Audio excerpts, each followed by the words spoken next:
Well, as we approach 4 months since devastating wildfires, the tragedy, of course, still taking its toll on many people's mental health. And now those affected by the fires can get some help for free. Yes, we're joined by Verena Blyle, the CEO of Maple Counseling, and Kathleen Kim, the Welcome Center Senior Director. Thank you both so much for being with us. It's a real honor. Thank you for having us. Well, so I heard we're breaking a little bit of news this morning, too, because not only have you guys been offering 6 free therapy sessions to those impacted by the wildfires, now there's even more of an opportunity for those who helped during the wildfires. Yes. Tell us about that. So all you have to do is call Maple Counseling, mapleforcounseling.org, and anybody impacted by the wildfires can get 6 free therapy sessions, and then we're going to take care of you after that through our Brisk and Wilder Welcome Center, get you ongoing care should you need it. But what we'd love to announce today is we have a very special relationship with the City of Beverly Hills Fire Department, so we have been offering to them 6 months of free therapy to first responders and their immediate family. But the announcement today is that we would love to extend that to any first responders throughout all of LA County that are needing therapy. We would love for you to come.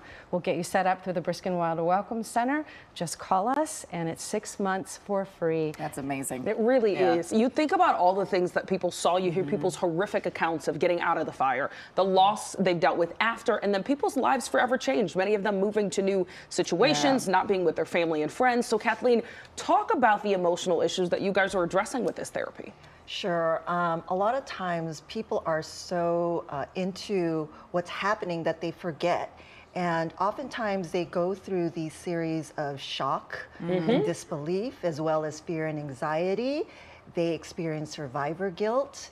They experience helplessness and overwhelm. I'm guessing grief, too? Oh, absolutely. And all these things are inside, and they just don't have enough time to kind of tend to these important things. Right.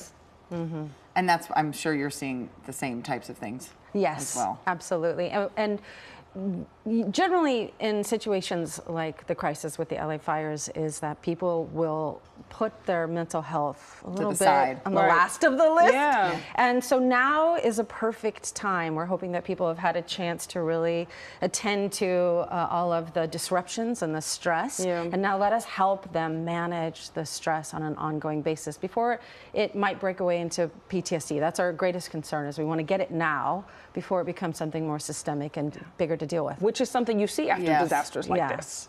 It's true. Well, can you talk about a little too, I'm guessing, you can tell me if I'm wrong, but I imagine that there are different needs for people who were directly impacted by the fire in terms of their housing, and then there's needs for the firefighters and first responders those are different needs that you're having to face and tackle. Yeah. It's so easy for people to take care of their medical needs. If they're injured, then they go to the doctor, but they don't take care of their mind health.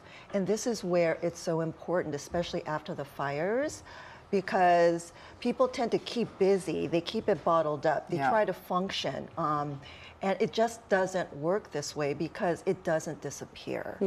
Stress and trauma don't disappear because you ignore them. Right. They take a different shape. We're like, yes, we know. Yeah, both of us are like, we understand. The thing is, a lot of people, though, I think, really are just trying to survive right now. They're fighting with their insurance company. They're trying to get back into their home. Maybe they're staying with other relatives, trying to make their kids feel normal because they're displaced from school. Is it ever too late to address trauma like this? I know the sooner the better, but if a year from now they go, you know what, I'm really struggling with everything that happened, is that too late? I don't think so, but obviously we would encourage people to get it as soon as possible. Yeah. But, you know, whenever you're ready, just give Maple Counseling a call. And the thing about the Brisk and Wilder Welcome Center is if we're not appropriate care, you'll absolutely for free. Anybody that calls us, whether it's fire related or not, this is just an amazing program. You just call Maple Counseling, and licensed clinicians like Kathleen will do the assessment. You don't even need to know what you might need or what modality would be most helpful. They figure it out, and then they do all the case management. They average about saving every individual 5 to 10 hours Wow. of research, finding a therapist on their insurance plan, finding a therapist that can be the biggest otherwise. struggle sometimes. A lot of people I know end up not getting therapy because of that Yeah. part. Yeah. Exactly. All right. So the Brisk and Wild Welcome Center was designed to eliminate every single obstacle that it gets in the way from getting immediate, effective, and appropriate care. Amazing. Well, thank All you this both. is free. Yeah, which is amazing. It's Yes. amazing. So thank you both, and thank you so much for all you're doing. Thank you. It really is Yeah. important. much needed. For more information on the sessions and how to take part, you can check out our website, kcalnews.com. Click Seen on TV.